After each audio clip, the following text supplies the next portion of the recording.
Venus Flytrap. Quick as a blackjack dealer, we divvied up the name Venus Flytrap. Without question, Venus went to Susie, though I secretly felt I could be Venus. And before I begged no, Lisa more than enthusiastically claimed the name Trap. I was relieved to default to Fly. As Venus Flytrap, we started out busking in Soho, singing on street corners for money. Our shtick?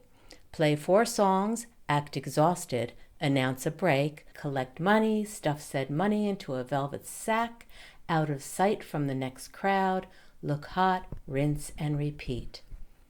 We shared the same corner as aerialist Philippe Petit, who once terrified the nation by tiptoeing on high wire between the Twin Towers without a net. We Christmas caroled with Fred from the B-52s and recorded island-inspired songs for Rado and Ragni, the writers of Hair. We also opened for and sang Back Up with David Johansen's Buster Poindexter. None of it was easy for me. I had joined the trio primarily as a songwriter, not a singer. Whenever I let loose a sour note, Venus whacked me over the head with her violin bow. It became part of the act, and one of the ways in which I became a better singer, one who favored hats.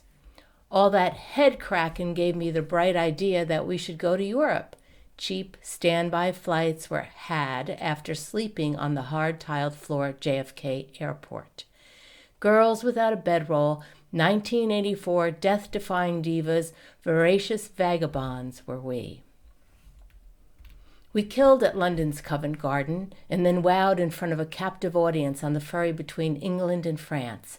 In gay Paris, we ooh-la-la'd crowds outside the Louvre, but never went in. We fascinated under the Eiffel Tower, someone even paid for our haircuts, and stunned on the Italian Riviera, all while playing the usual 4 songs. "Hey, when you gonna learn some new songs?" shouted a tourist. "Never," we shouted back before selling him a $10 cassette of said songs. With my share of the take, I bought postcards featuring topless sunbathers and secretly mailed them to the producer of the Johnny Carson show. It was Venus's idea to visit Monte Carlo's brightly lit casino square, where high rollers howled over wins and losses, electronic music churned, and everyone blew smoke rings in each other's faces. Feeling out of place as a non-drinker, non-gambler, I angled my way to the corner of a large, sunken table lined in green felt where colorful chips were piled high as the energy in the room. Like any fly or very short person, I simply wanted to observe the action unnoticed. A few minutes into the game, something suddenly flew in my direction, and I reflexively caught it. The room fell silent. People started looking at the floor, under the tables, at their clothing. I opened my sweaty palm to a single die. Holding it up, I asked, "Is this what y'all are looking for?" Chins dropped. People stared, but no one said a thing.